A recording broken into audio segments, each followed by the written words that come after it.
I cannot think of any need in childhood as strong as the need for a father's protection.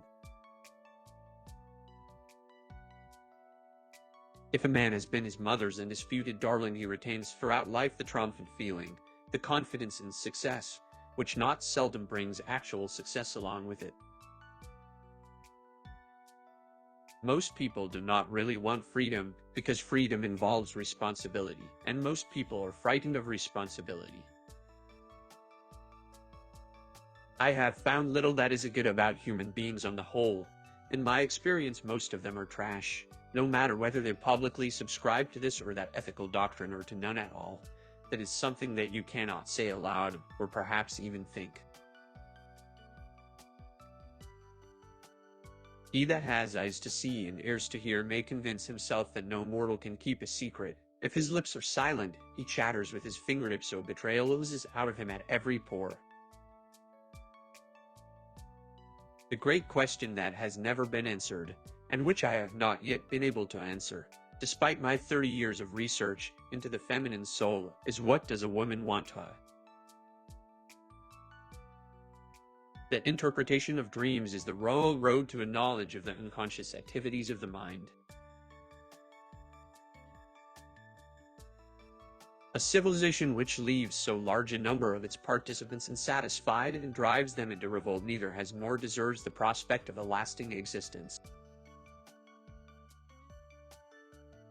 The conscious mind may be compared to a fountain playing in the sun and falling back into the great subterranean pool of subconscious from which it rises. Love and work are the cornerstones of our humanness. Religion is an illusion, and it derives its strength from the fact that it falls in with our instinctual desires. What a distressing contrast there is between the radiant intelligence of the child and the feeble mentality of the average adult. A man should not strive to eliminate his complexes, but to get into accord with them. They are legitimately what directs his conduct in the world. Civilization began the first time an angry person cast a word instead of a rock. The tendency to aggression is an innate, independent, instinctual disposition in man. It constitutes the powerful obstacle to culture. Whoever loves becomes humble. Those who love have, so to speak, pawned a part of their narcissism.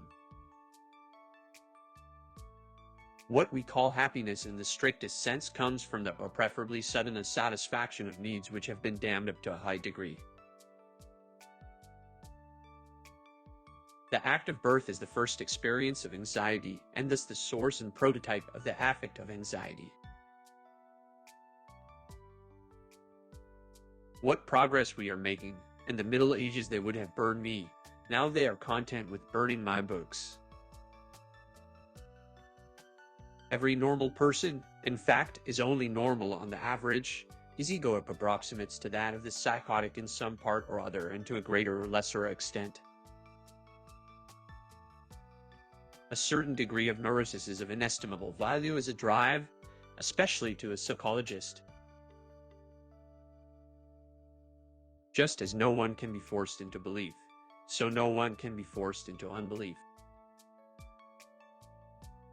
The goal towards which the pleasure principle impels us of becoming happy is not attainable, yet we may not and cannot give up the efforts to come nearer to realization of it by some means or other. The psychoanalysis of neurotics has taught us to recognize the intimate connection between wetting the bed and the character trait of ambition.